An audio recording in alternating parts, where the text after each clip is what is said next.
No, I wanted to shout out Nathaniel Lowe because he came in such a clutch situation last night, and when I saw that they signed him, I don't know how they stole him off the market. I really don't, because through the Texas series they were talking about his 2023 season, and that wasn't a fluke. I mean, Nathaniel Lowe he's a good ball player, so being able to steal him was clutch. Well, you never know, but when I saw him in spring training, I was impressed. Mm-hmm. And there are two or three guys last name Lowe. Yeah. And so hadn't heard really much about him because I didn't watch the Rangers. Mm-hmm. But when I saw him in spring training, I said, "Oh, this guy can mash." Well, he had kind of a rough year last year with Boston and just kind of bounced around a little bit. But the Reds have a habit of grabbing these like guys that had good seasons at one point and hoping that they replicate it. So like when they went and got Matt Kemp for that short period of time, or even Candelaria, just kind of hoping that it happens again. But I think that Nathaniel Lowe might be able to replicate he'll hold his own. And then I saw him at first base. It's But I mean, the Reds they're crowded in the infield again, man. And if he can produce regularly, you're not going to take Sal Stewart out. So I'm a little, and Eugenio Suarez can play third, so I'm a little concerned for our Frankie Brian Hayes. But don't be concerned. I think Eugenio Suarez can play just about anywhere. Yeah, I've been glad to have him. He's back. more an emergency, Suarez, but move Stewart to third, put Nathaniel at first base. Yeah, I like that. But it's just nice to see. It's nice to see some contact baseball, back in play and not trying to win with home runs all the time. And I mean, being able to, that's a really good Rangers team that they just swept. I mean, that's nothing to shake a stick at. So, and then they hung in there with the Marlins last night. So positive things from the Reds. They just got to be able to show up against the Pirates. Yeah. Well, it's that situational hitting that came into play. Yeah. And Lowe has done that twice that I recall. Mm-hmm. So, but he's going to get some good at bats. Yeah. I saw a clip come through on Facebook early this morning when I should have been sleeping, and it was Pete Rose being interviewed by Graham, what's his name, and Pete was talking about how just the ridiculous nature of baseball. He says, "I couldn't play today. I couldn't play out there today." He's like, "It would drive me crazy. I have to hit the ball, get on base. That's what baseball's about." Yeah. He said everybody's trying to hit home runs because that's where the teams are convinced that that's what puts butts in the seats and that's what makes the money. And so everybody's out there. He said, just strike out, hundreds of times. I couldn't live with that if I had to strike out that many times. No, but I'll tell you, what is exciting is first pitch swinging, because it's action, action, action. And that's what they did against Kumar Rocker. They came out just absolutely swinging and did quite a bit of damage that way. So that's what's exciting to me, man. Home runs are great, but ongoing action is more fun to me. Way more fun to me. Yeah. But two things that happened last night, the Reds were able to overcome it. So I think McClain was at either first or second, and I know that De La Cruz is up, and it's 2-0 count. He took a fastball. I said, when he came back to the dugout, I said, "Why did you take that fastball?" He probably got to say, "Well, I had a 2-0 count." But one swing, you can tie up the game. Mm-hmm. And the other one is that Benson should have pinch hit for Steer, but they got away with it. Steer ended up striking out, but then later on, they came back. Yeah. Okay, so give us an update on the Glovehounds. Well, we're still waiting on our schedule. Opening day is in 2 weeks. So we've just been really hammering that defense, trying to figure out where guys are going to play most of the season. And I've learned a lot coaching-wise just in that short period of time. I think I took too broad of an approach to start off. I think I was trying to get everybody to learn every skill, which is good to have it for a baseline, but it's time to start reeling it in and starting to specialize a little bit more, get a little more settled into 2 or 3 positions rather than, being prepared to play everywhere. So every practice I walk away learning a lot of stuff, things I did well and things I need to do better next time. So right now we're just battling the spring breaks and the vacations and all that. So hopefully we can start to settle in here. Okay, so we're going to get into episode 2 today. And episode 2, we're continuing our series on the mental game of baseball. And today we're going to be talking about playing in pressure situations. You know, sometimes you get out there and you whether it's who's watching you or what the game situation is or what's going on, you know, it can be hard to learn when you're a kid, you know, how to keep your head on in a pressure situation. I'm sure it's not easy when you're playing in New York either. Oh, put your earphones on. So anyway, we're going to get into that in just a minute, but we're going to start off with George's player pick. So George, who's our player this week? Mr. Al Oliver played for the Pittsburgh Pirates most of his career.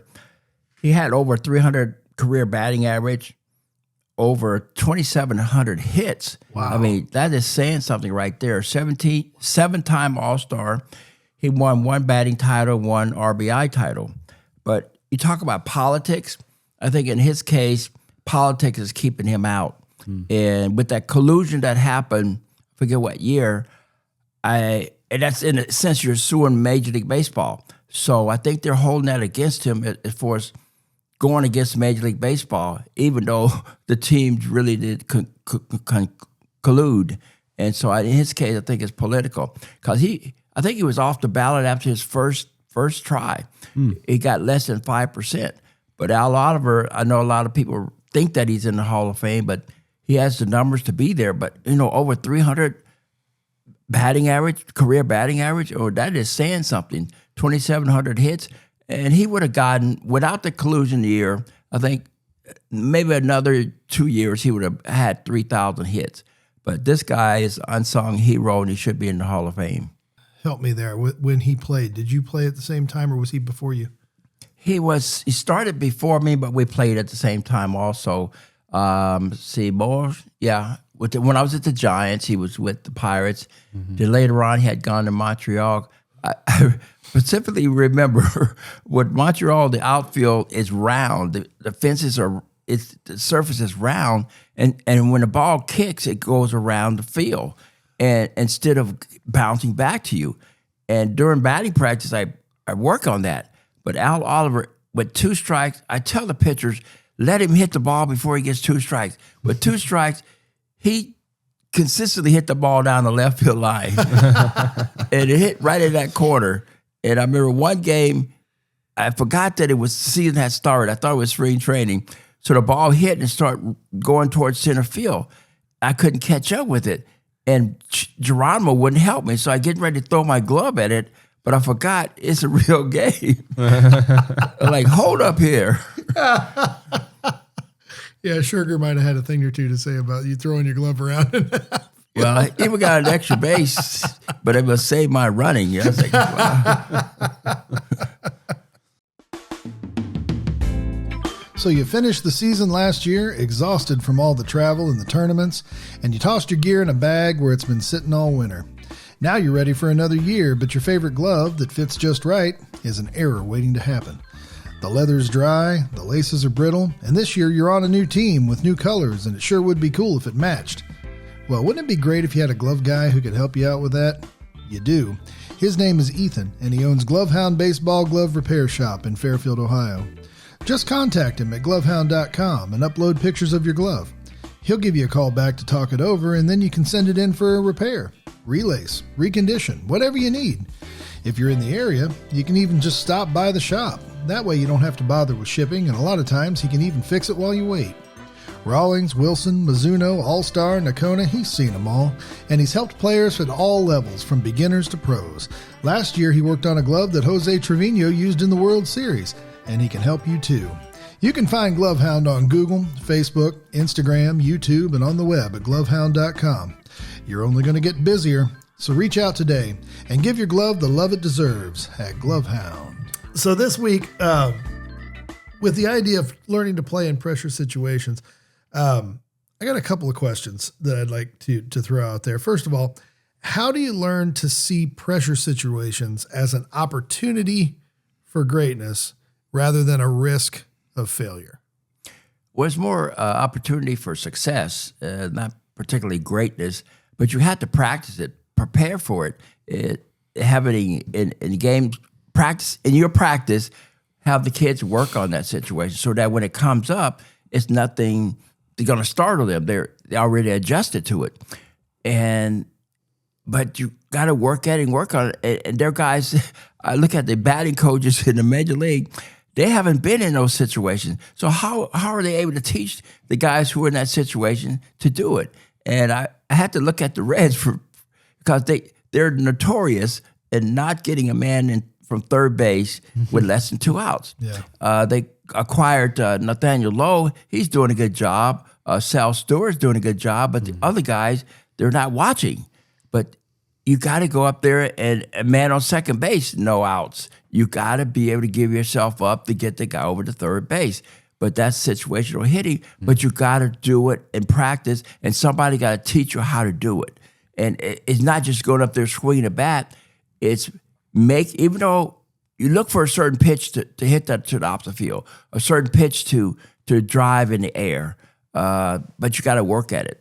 The thing that comes to mind is the player in the field going, "Oh, I hope he doesn't hit it to me. Oh, I hope he doesn't hit it to me," versus the guy who, "Oh, I hope he does hit it to me because I'm going to make that play." I think that, and that starts before you even walk up to the plate and your mindset even going up there. You got to trust it. Yeah, but that, I don't know, that kind of reflects back on one of the big themes from last season was that being so afraid to fail that you miss the opportunities for success. But one of my questions, George, is when you find yourself in that scenario, does it ever cross your mind? Is there a place for understanding that you're not going to be successful 100% of the time, or is that already too much self-doubt? Does that, you know what I'm saying? Well, as long as you go up there and give yourself a good opportunity, being prepared, mindset, knowing that you don't think about not being successful, but giving a good effort in that certain situation, and just trusting. But like in batting practice, play games with yourself, saying, "Okay, a man on third base, no outs. What do I do? A man on second." So you come up with those situations during batting practice. So when the game does start, when you're in that situation, you're prepared for it. A lot of guys just go up there and swing a bat and just not having any idea. They get 7 swings and that's it. But each swing should be a purpose. And I know I did it, and the Reds did it.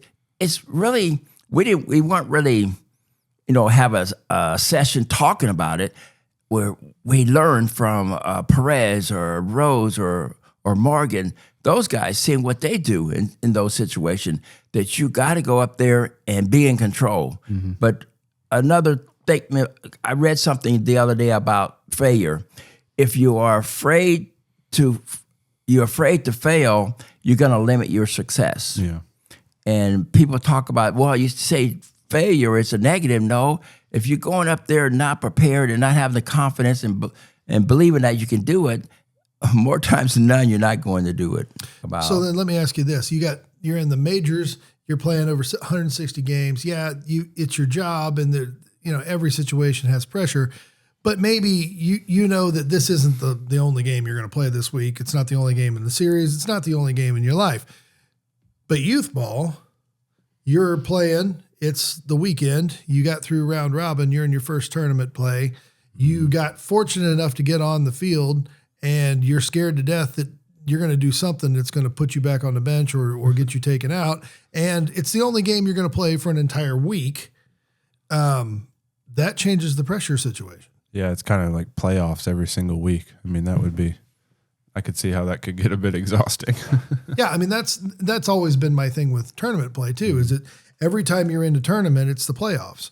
Well, right. The one thing you notice guys celebrating walk-off wins every single time it happens. And it's like, you celebrate a walk-off win. It's first week of the season. It doesn't really mean anything in the grand scheme of things. Ideally, you're going to win, at least 50% of your games, but there's still, I don't know. It seems like the pressure still builds every time, and there's that big release and some celebration. So maybe it's just that they're treating it like it is that big moment, and it's preparation for when it is. I don't know, George, you have some insight the on key that? For me, and I always impart this, is that I exchange the word pressure with challenge. Look at every situation as a challenge, and it brings on positive energy. But if you go up there saying pressure, then just by just saying the word, you're thinking, okay, pressure situation that you got to breathe, got to relax.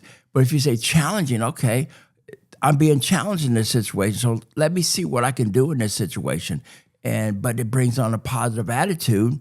And if you don't do it, is that okay? I'll get another opportunity to do it. Mm-hmm. But it's not putting that pressure on yourself that you got to do it. It's the last.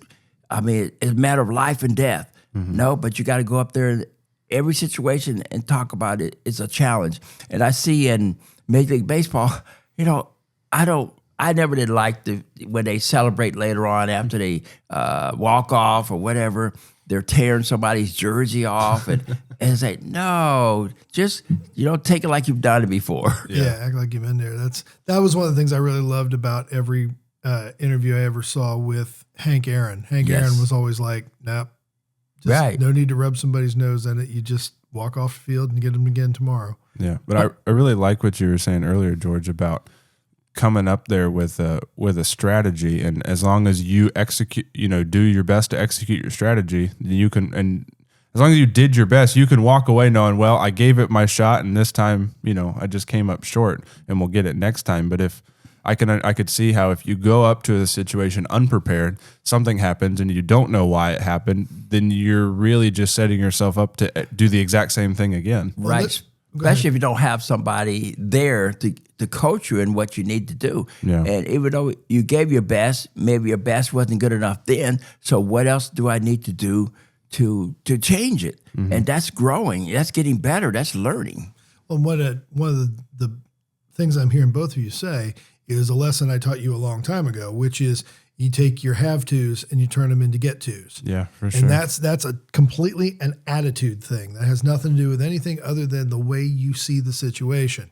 If you say, well, I have to do this, or I get to do this, it's one of the things where, my heart sinks a little bit every time I hear someone and they talk about, well, I have to go pick up my kids. Right. I'm like, no, right. you get to go pick up your kids. Right. That should be the best part of your day right there. Well, yeah, but if you're standing in the outfield and you go, oh no, if they hit me the ball, then I have to catch it. Right. No, you get to catch it, and then you're playing baseball. Yeah. If you go out there and the ball never gets hit to you, you're just go stand somewhere else. You don't need to be on a baseball field to stand there and have nothing happen to you. So, it may you're seem getting like to play the game. It may seem like you're under pressure at the plate, but you got to be there. You didn't. Yeah. You're not sitting over there.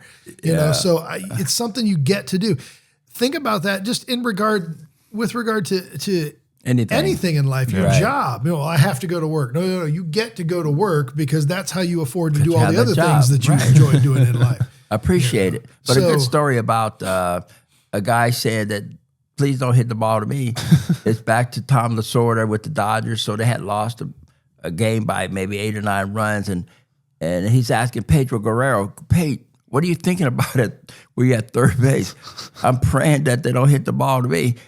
And Lasorda said, you can't think that way. What else are you thinking about? I'm praying that they don't hit the ball to Steve Sax.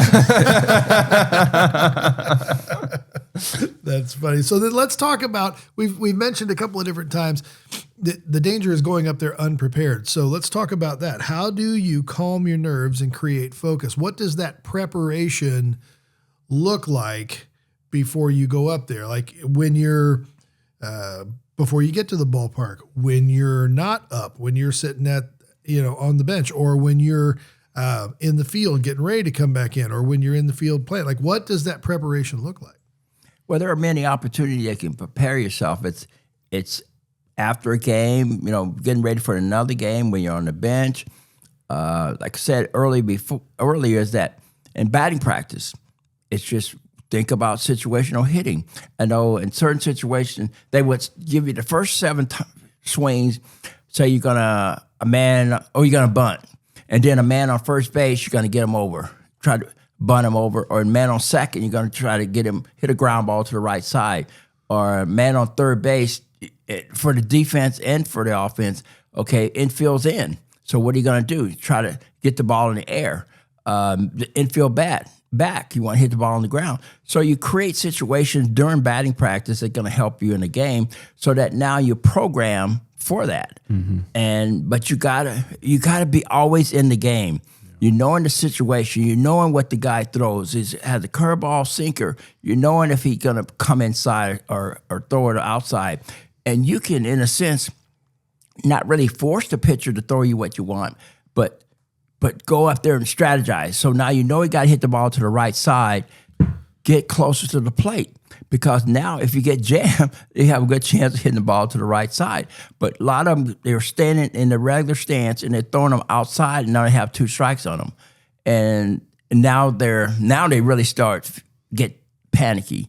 But you got to go up there and in your mind, knowing what you need to do. The word focus has been used a lot, but I try to break it down to you got to visualize yourself in that situation. Once you see yourself in that situation, it helps you feel more comfortable and more relaxed. So you see what you need to do, not with your physical eyes, but I call it the third eye. Being able to have that confidence, knowing that, oh, I know I've been to here before. Mm-hmm. This is nothing new. I've been here before. Yeah, the thing that goes off in my mind is being familiar with the situation. There you go. So you think about you go to Christmas, right? And you go to your grandma's house, and you've been going to your grandma's house every year for your entire life, and you know everyone that's going to be there, and it's just a nice, comfortable situation. And then you get to high school and you start dating a girl, and you got to go to her house for Christmas, and you don't know anybody, and it's kind of intimidating because you got aunts and a bunch of people you have to meet. So if you're in a situation where you don't know anybody, introduce yourself to it. So if you're finding yourself in a situation that you're unfamiliar with, introduce yourself to the situation, learn it, and then the next time you encounter it, you're more familiar with it. I like it. Yeah, that's a good point. One of the interesting things I read recently, there was an article online talking about one of the coaches from the teams that are at the end of the NCAA tournament. They're talking about one fellow who was who would pray before his game. And what the interesting thing he said is, he says, I don't pray that we win the game. He said, I pray that we can be at our best. He said, because you can't control whether or not you win the game. You can do everything you can to do that. But that's, in his mind, that was a lesser thing to pray for than for us to just be at our best. It seems strange. Okay, you have a guy on the mound making $100 million. You have the batter making $100 million. So you said that you're getting paid to do do the job, but okay, the guy on the mound is paid to get this guy out who at the plate. So, like you say, you don't pray to win the game, but being able to do your best. So the byproduct is winning. Yeah. And I was going to say that, okay, this other guy's praying, this guy's praying. So yeah, God just has to God decide. Like, okay, let's flipping flip a coin. coin. Flipping the old denarius up there trying to figure out. So yeah, but I mean, that was, I just thought it was interesting that his, most people would say, oh, well, the most important thing is winning the game. And his thought was, no. The greater thing is being at your best. And I think that being at your best, it means that you're prepared. I can remember through other issues of my life, times when I've had to maybe speak in front of a crowd, or times when I've had to play in front of a large audience, play music in front of a large audience, or take a test that was very critical. And I can remember the night before just being there, laying in bed with my eyes closed, just going through the whole situation. Right. What do I do when this happens? What do I do when that happens? Going over the substance of my speech or the answers to the test or the thing, and just kind of walking myself through it in my mind before I ever get there. Just so that when you get there, you're like, oh yeah, I thought about this, 12 hours ago. This is what we're after. But the other situation is that you got to be able to go out. The intangibles are the ones that sit you heads and shoulders over others. It's having that confidence, being able to program yourself, being prepared for it, visualize it. So those intangibles going to help you get to another level. But if you don't really get yourself into the game before the game starts, it's going to be tough to do it when the game is happening, because it's happening so fast. So I find that when you visualize it, you see yourself in the situation, everything slows down, and you were able to go out there and make that adjustment. That's a word we haven't used, but make that adjustment in each situation. And my brother always said, getting back to challenging. He said RBIs are the important part, driving in that run. So with a man on, I don't care if he's at first base. I said I can drive that. I can drive myself in. So, but I love with 2 strikes. I was a better hitter with 2 strikes, and the game's on the line. A man in scoring position. I'm going to put the ball on the bat. Put the bat on the ball. And watching Tony Perez, that really helped me. This guy with 2 strikes, he was a better hitter. Yeah, that was when in that Pete Rose interview I referenced earlier.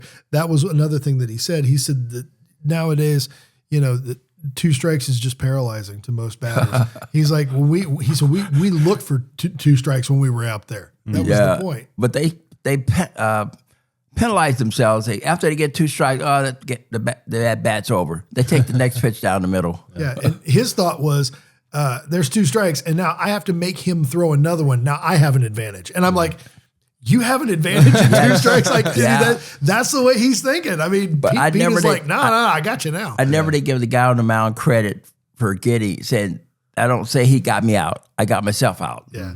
Because after he released the ball, it's not like a remote control. He's not able to change the direction where the ball is going to be. Yeah. So I know that my mindset's good, my approach is good, and just go with it. Cool. I like that. Let's talk about real briefly getting used to playing in front of VIPs in your life, coaches, family, friends, scouts. We won't talk about girlfriends because you shouldn't be bringing your girlfriend to the park anyway. But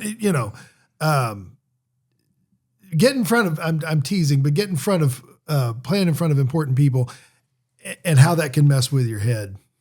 Don't try to impress them. Do the things that got you there. Do the fundamentals that got you there. I know when I go to Dodger Stadium, I know I have family and friends there, so I didn't want to go out there and try to hit a home run or be the hero in that certain game.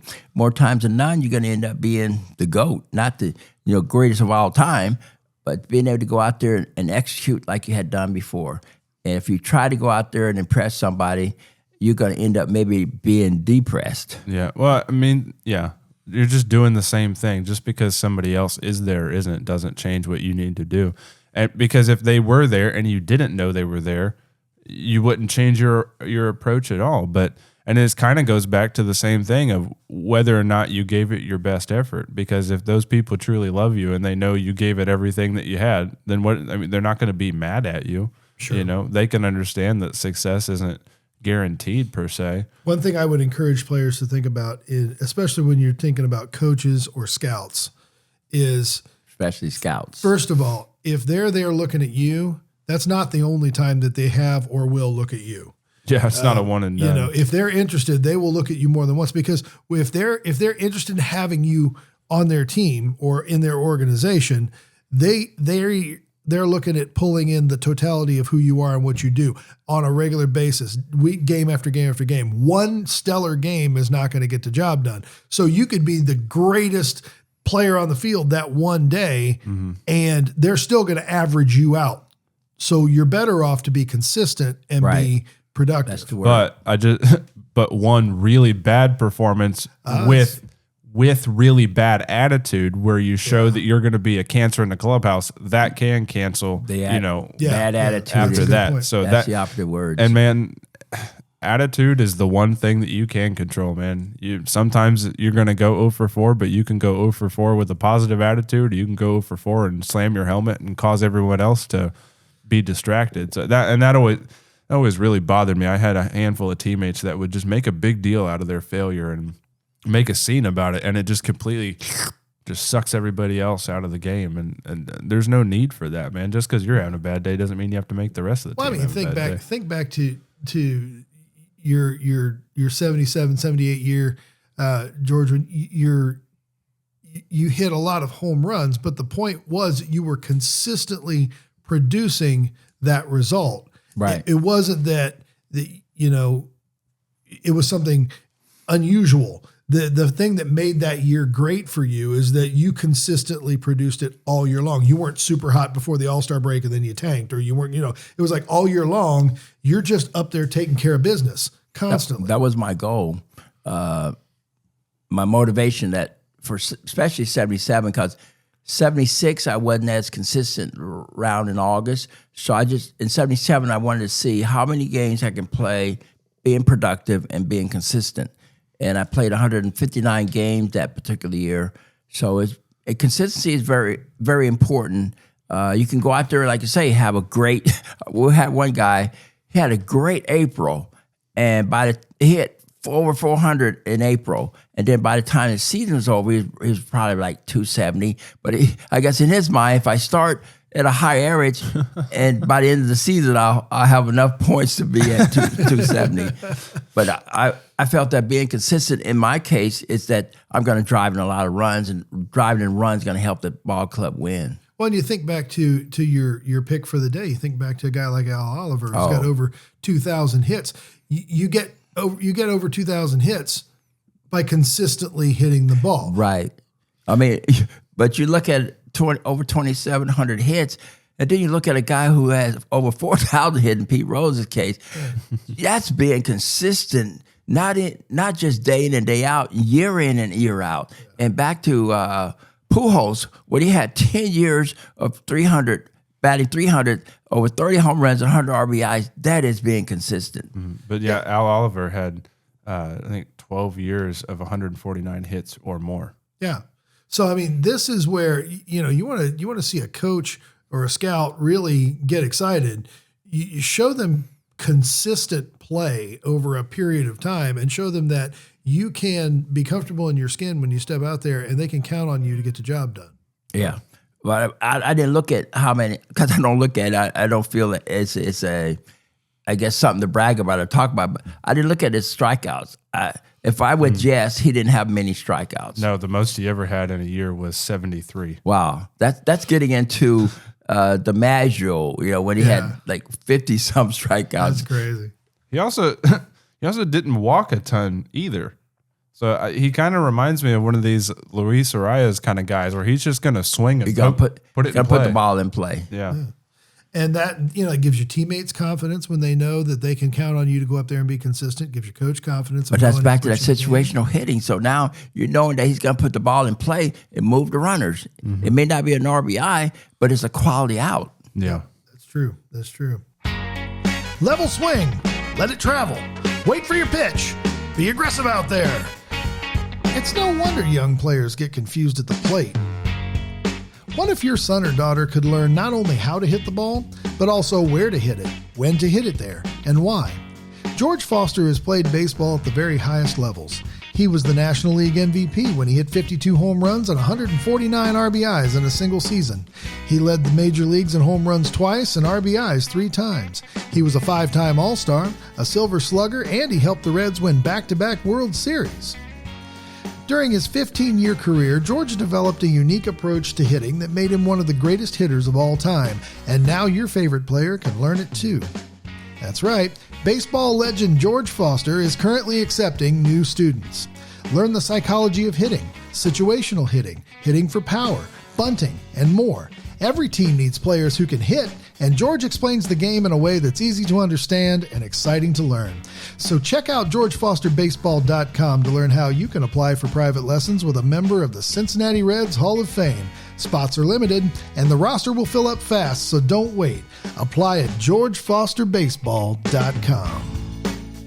So, what are some ways that we can specifically simulate this pressure in practice? We've talked about giving yourself a mental situation when you're in batting practice. But so let's come at this from the coach's perspective here a little bit. So you're coaching, you're gonna have these kids. What's the plan for creating these sort of make you think situations in practice?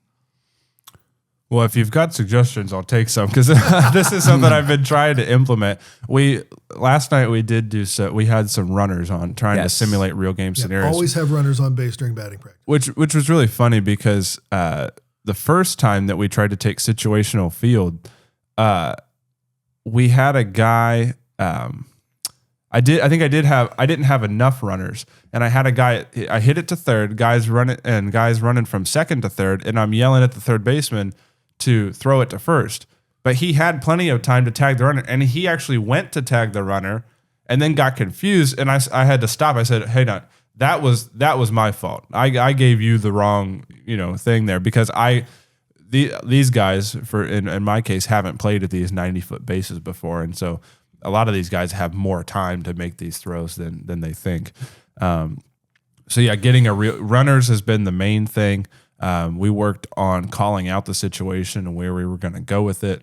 The biggest thing is, trying not to overwhelm them, because some of these kids haven't played at, super advanced baseball. And so trying to explain to my shortstop with the runner on second, like, well, if the ball takes you to your backhand, and you can get the guy at third, but if he doesn't go to third looking back, but this whole thing, and that could be a bit overwhelming for him. But yeah, George, if you've got any suggestions, I'd definitely take that.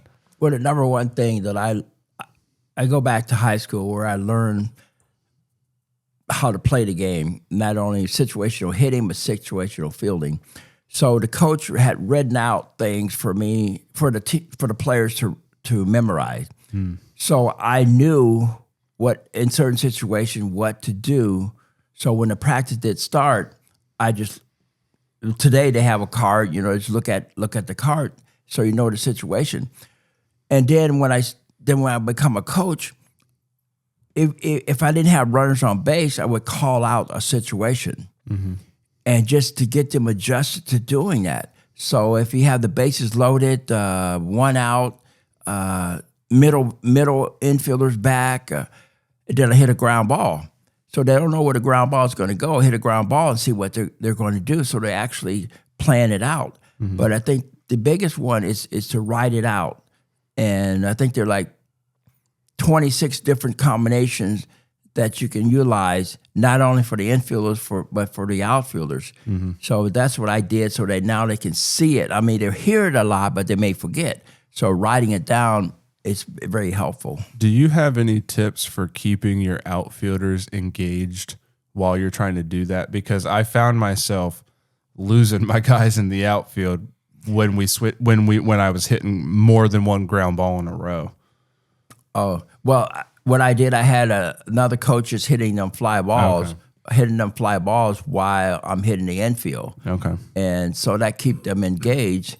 But like I was going to say, in a game situation, I was constantly talking to them, telling them to move in and move back, or whatever situation, so that they understand where they should be. And they're not just out there. I mean, they're the last line of defense, but they don't feel that they're important. Right. So, but keep them engaged as such. Yeah, that's what I was going to say. Like, you can have them practice shifting where they're going to go based on, so you can even call out, where you're going to hit the ball. You're going to be like, okay, so we've got this situation. I'm going to take the ball over here. Where do you need to be?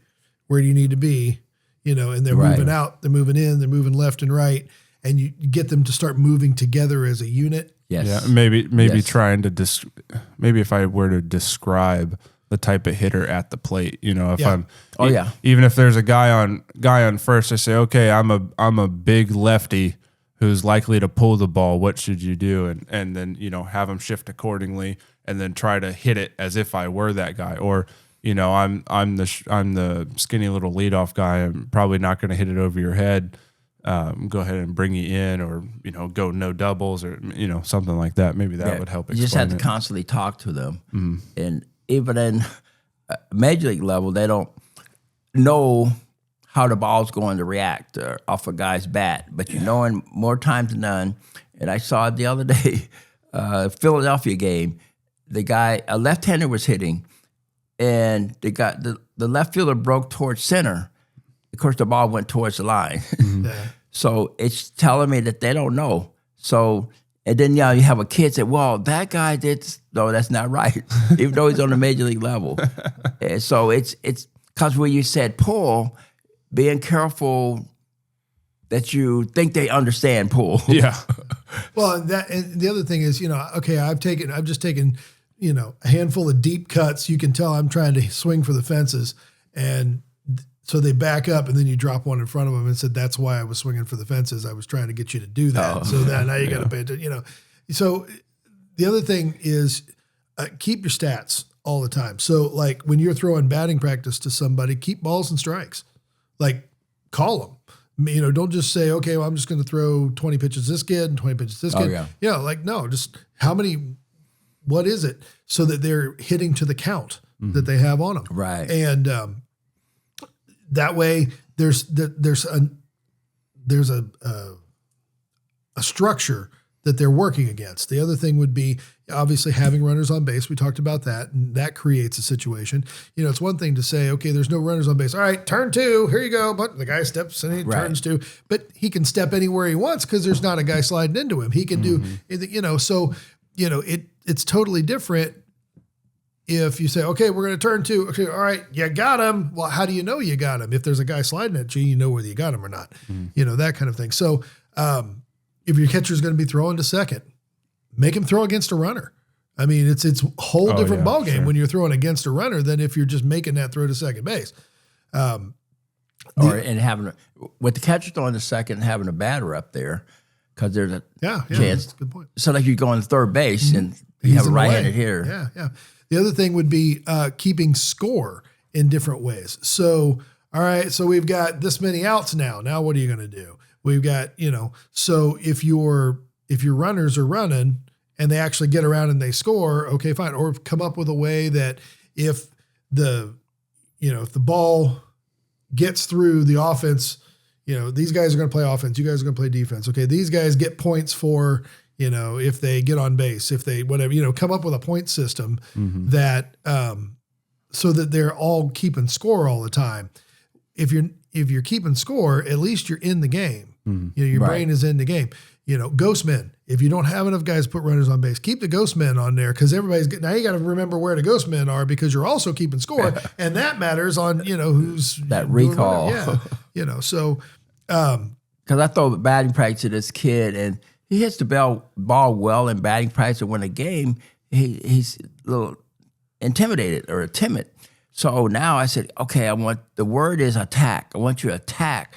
And the last time was the best batting practice, hitting practice, I would say, because he was attacking the ball. But before, it's like, I said, you doing the guy on the mound a favor, just taking a half swing. And so I said, okay, this is the order so they can remember. Fastball, changeup, curveball. So you know, when I throw a fastball, the next pitch is going to be a changeup. So he's going to recall. So then I said, okay, I want you to hit everything, the next 10 pitches, everything to left field. I don't care where it's thrown, hit it to left field.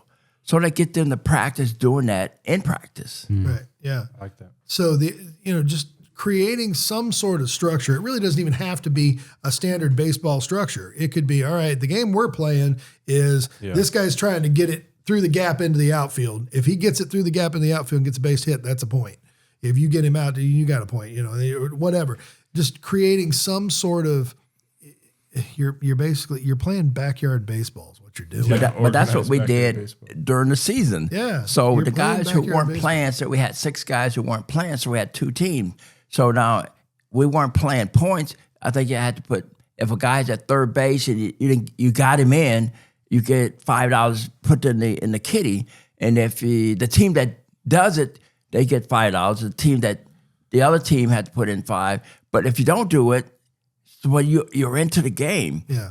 And getting the runner over, or a home run, you get maybe $10 or things as such. But with the kids, it adds up to points. Yeah, and you can always ask questions in between the action. So you're like, okay, I've been pitching to you. You've got the count is now in my favor. I've got you, 1 and 2 right now. And what do you figure I'm going to do? Or, what's your next move to try and get me to do what you want me to do? And start talking to the batter and asking questions, or asking before you turn around to the fielders. You say, okay, so this is the situation. Here's the count. We got this many outs. We got this many. So now where should you be? What are you preparing for? What happens if he does this? What happens if he does that? All right, let's see what he does. Then you turn around and you go. But you can ask those what if questions before you throw the ball. Yeah, every now and again. And the more you can engage the brain, it's just like little kids, man. Your son is bright. He's a smart kid, and we all know that if we have Luke, we got to wear his brain out. Yeah. Because if you don't, you can wear his body slap out and he'll still be going. You got to wear his brain out. And so you got to answer every time he says, why? Okay. And so that's all right. That's cool. That's part of the fun.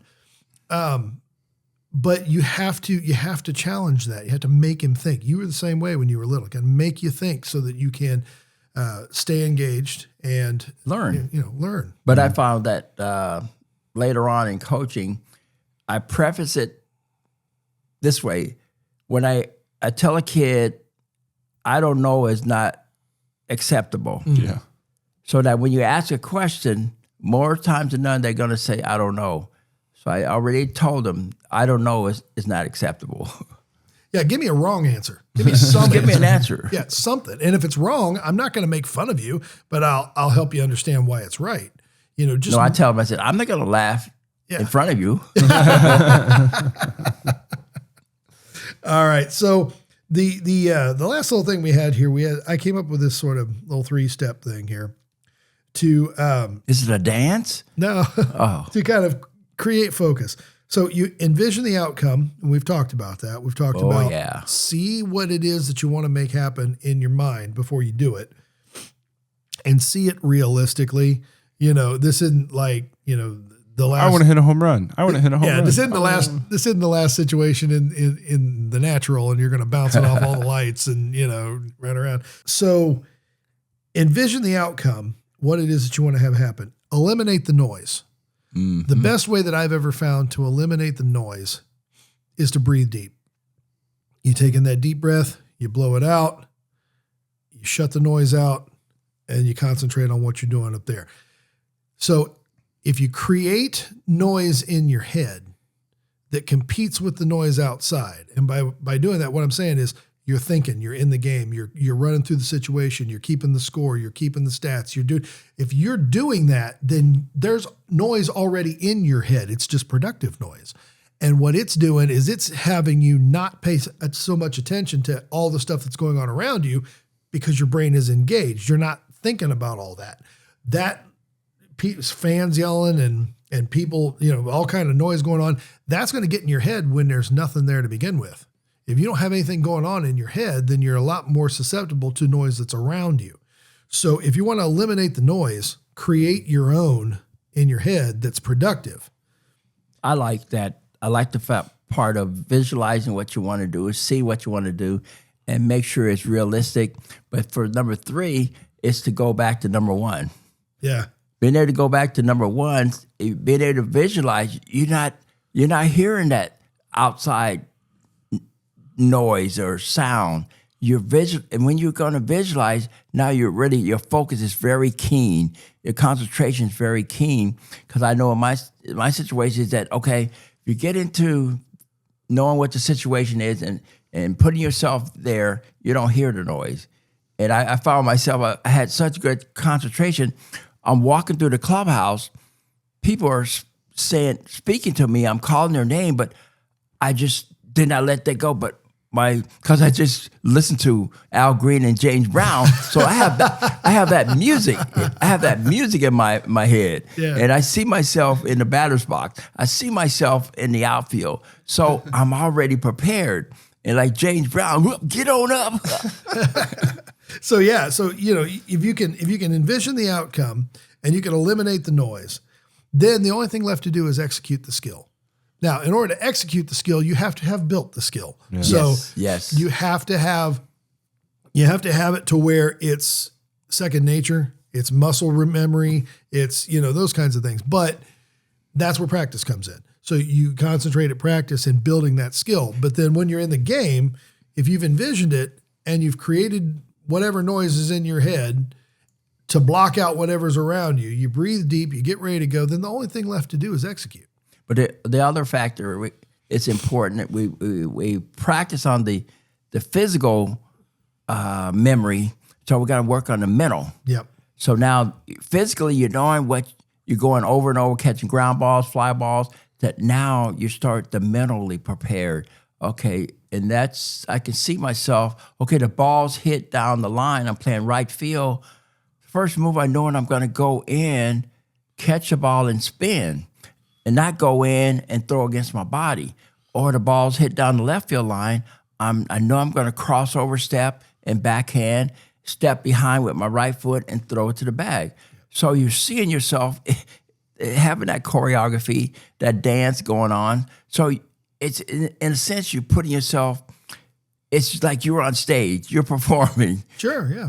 Or if you're in one of these on state or on field leadership positions, you say you're a shortstop, you're a center fielder, you're the catcher. You're watching what the other team is doing while you're waiting to hit or after you've hit, whatever. You're on the bench, or you're watching a game on TV and you're saying, okay, so in this situation, here's what I would move this direction, I would move that direction, I would go up back, I would be telling the team this, because there's this many outs and I'm telling them this many outs. Here's where the play is. Here's what, go through that stuff while you're watching a game and let that game be your structure. And then in your mind go, this is what I would do in that situation. And then also take a moment to note, if you're watching pros, what they do and why did they do it? And maybe that's something we need to ask the coach about. Hey, coach, I was watching this the other night. I was thinking about normally I would do this, but then I saw he did that. What do you think about that? Let the coach weigh in on it. But you keep your brain in the game. Right. You should never be out there with nothing to think about. And you should never be out there. Something, yeah. Yeah, just goofing around. Knowing the score, knowing how many outs, and knowing the count. Geronimo, Griffith, myself, were the best in the count. So we knowing that a guy, if it's a pull hitter, and when we get 2 strikes, we're going to start playing maybe straight away or to the opposite field. So it was automatic. And I watched Geronimo. When he moves, I move. We don't want to create a gap that's there. The other thing is that I loved when they had infield practice before a game. So now you can tell in infield how the guy's arm is and how he's going to field a certain ball. If he's catching the ball on his glove side or is on his throwing side. I said, okay, a situation come up, it's a fly ball's hit to this guy, he's going to catch it on his glove side. I'm going to try to advance. Or with our AstroTurf, if I end up hitting a ball that's like a Texas leaguer, I'm going for second because I know that ball's going to bounce, out of that guy's control it's going to bounce high and have a chance to make it to second base. And I remember one game against the Cardinals that happened, and we ended up winning the game. But you got to keep, like you said, keep your head in the game. Yeah, and be intentional about things. Like, you know what this is like having a 2-year-old in your house, all right? So when you have a 2-year-old in your house, you're going to get asked why about everything. Like when you talk to Luke, he'll ask you one question and you answer it, and he says, why? Papa, what are we having for dinner? We're going to have hamburgers. Why? Because it's what was in the freezer. Why? Because it's what I bought at the store. Why? And you'll go through 4 or 5 of those before he'll finally give up. But I help you too as a parent. Yeah. So what you do is you start having that inner toddler in your head while you're on the field. Right. And so what are you doing? Well, I'm going to move to the left. Why? Because he's going to hit it there because it's where he hit it last time. Why? Because he's not paying attention and he got jammed inside. Why? I'm a coach. So yeah, you get that toddler in your head asking you why 100,000 times. And what that does is that means that what you're doing on purpose. Yeah. No, anybody can win. Prepared to do it. Yeah, anybody can win by accident. Okay. You want to be able to do it on purpose. And you want to be able to do everything you do with purpose. And I think that's kind of I like that, doing with purpose, yeah. All right, well, I hope you've enjoyed the discussion today about the mental game of baseball, talking about playing under pressure situations. Join us next week. We're going to come back and have another one in this series. And we'll see who George brings for us to talk about next week. And until then, have a great week, everybody.